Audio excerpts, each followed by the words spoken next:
Actually, in our culture, there is something very remarkable. Let's say, you said it actually. You said, "I will come by Isha. I will come by." Isha means you have 1 hour. No. I mean the prayers. Prayer. Yeah. Salah. Prayer time. They said that if you want to Meet. your son want to marry, and you ask the father of the bride, they said, "I will come after Salat Asr." Asr prayer. I think you will be on point because it's always happening in this time. Yeah, that's a culture again. Yes, that's a culture. And actually, if you tell me I will meet you after Dhuhr prayers in this mosque, I am there. Because I pray. Because I pray there. So after we all will finish together, so we can meet at that time. And that's a brilliant idea to meet someone.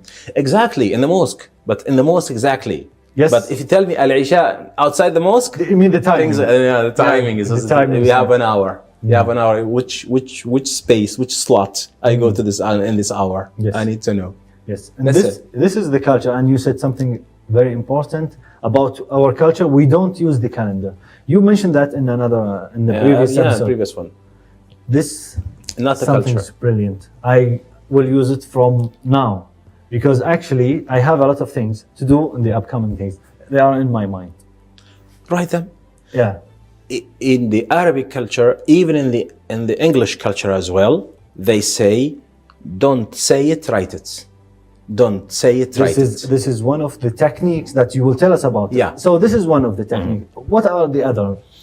Now, if you wanna focus on prioritization, there is something called on achievement. I'm sorry. Yes. If you wanna focus on achievement, there is something called Pomodoro. Pomodoro. Pomodoro. Pomodoro is an Italian word. Tomato. Tomato. Yes. Exactly. Yeah, I know. Exactly. Tomato. There is a restaurant called Pomodoro. Yeah. And Pomodoro means you divide the tasks into pieces. You chunk them into pieces, into steps. Like the tomato. Yeah, exactly as we call it sometimes, how to eat an elephant. How to eat an elephant, you chunk it into pieces.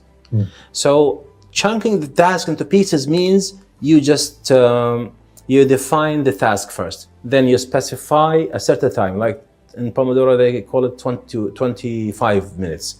Task needs like 5 hours, let's say. You chunk it into pieces, into steps. The first step is 25 minutes. Then have a break like 5 minutes. Then 30 minutes. Then have a break like 10 minutes. Then another 25 minutes. Then until you finish the task. And this, and you abide by it. You follow these steps. These steps. So you start with the first one, then you go to the break, then you go to the second one until you finish the 5 hours or 3 hours, whatever. It happened with me a lot, this one. Even when I need to write a new book, let's say, I use the technique of Pomodoro.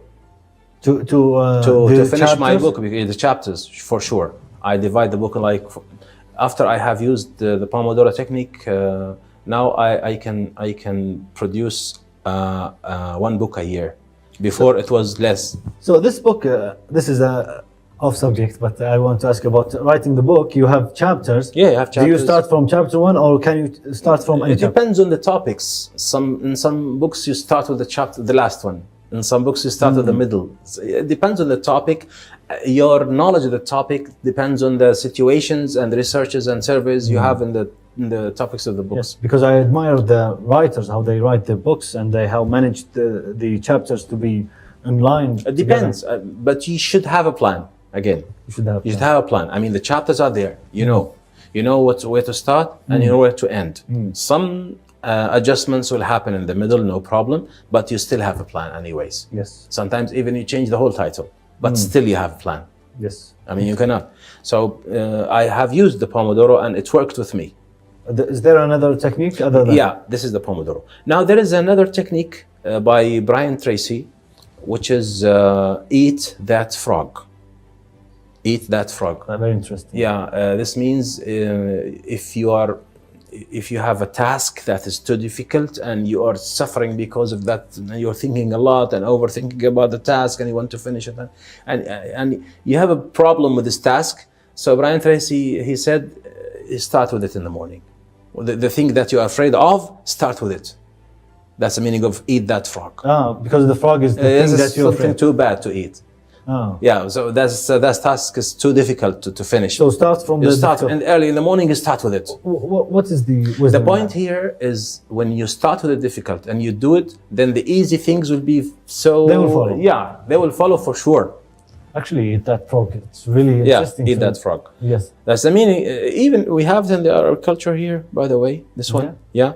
The word that you are afraid of, you put it first. Yes. You get it? It's the same. Yeah. Right? It's the same. Exactly. It's the same. You start with the most difficult thing and you get rid of it. This is to release the fear. The tension. Yes, tension, fear, and stress. Yeah. You're fine.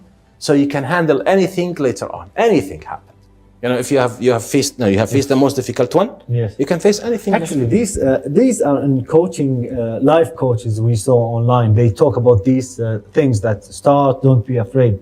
So these will be beneficial for everyone to change their life. Yeah, for some, sure. Yeah, everyone has got his own. I mean, not all the techniques can be applied on all the people. Of course, yes. That's why we have a lot of techniques. Exactly. So this technique goes with this guy. Yes. This technique goes with that guy. It depends. So this is really interesting about knowing the techniques of time management. This subject is very important to me, and thank you so much, Dr. Mohammed.